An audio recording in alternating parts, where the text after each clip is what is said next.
Alright, today we're going to be looking at Tactics Ogre, Let Us Cling Together for PSP.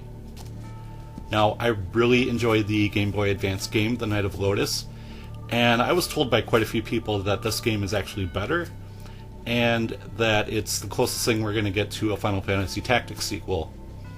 Do I agree? Yes and no.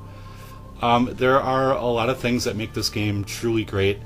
However, there are some mechanics that weren't really done too well and bring this game down quite a bit. For starters, first thing I want to talk about is story. The story is excellent. It's one of the better stories you'll find in an RPG, and it has branching paths and 3 different endings you can acquire. So that aspect of the game was very well done. Graphically, they just lifted this straight from the Super Nintendo original. At least on the battle maps, but the spells are done with like the PSP graphics, so some may find that a little weird. And then the character portraits were all redone, and they look amazing. Just some fantastic artwork. Combat in this game is done in your typical SRPG fashion, where characters go based on their speed, one at a time, kind of like chess and Final Fantasy mixed together. Now, one aspect of the game I did not like was the class system. Now, there was a class system in The Night of Lotus on Game Boy Advance, but it was done much better than in this one. In this game, whenever you change to a new class, that character starts at level 1.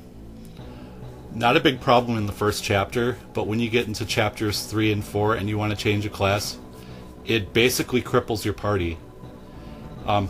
Basically, it's like the game's punishing you for playing it the way it was intended. I don't like this system at all. It is nice, though, if you want to do, if you already have, let's say, a level 10 archer or something, and then you want to switch somebody else to archer, well, they'll start at level 10 too, just because you already have archer at that level.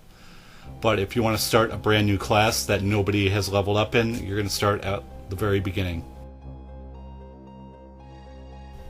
Now, a big problem I had with the game was the shop system. When you go into the shop, you don't have access to what your party is currently wearing. So in order to see what your party is wearing, you have to actually exit the shop, go into your party menu, look at that, and then go back to the shop and see if what's available is better than what you have currently equipped. Another annoying thing, to a lesser extent though, is that the armor and weapons, they all have specific levels for each class, which, in addition to checking back and forth between your party and shop menus, it adds a lot to the tediousness of this game. Back in the 16-bit era, this kind of shop system would have been totally acceptable because, that's how it was back then.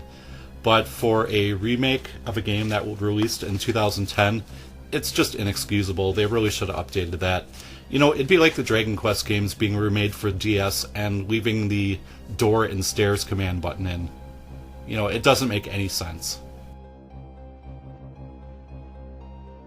Music in this game was handled by the same composers who did Final Fantasy Tactics, and it is absolutely magnificent. Just some great battle themes. The overworld music is great, or the map music, I should say. And, just A+ in that department. Like most other strategy role-playing games, it is a very long adventure, and it's made even longer by the tedious nature of some aspects of the game.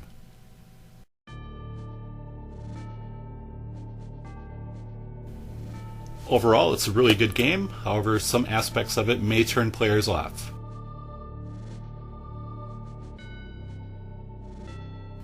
And that was Tactics Ogre, Let Us Cling Together.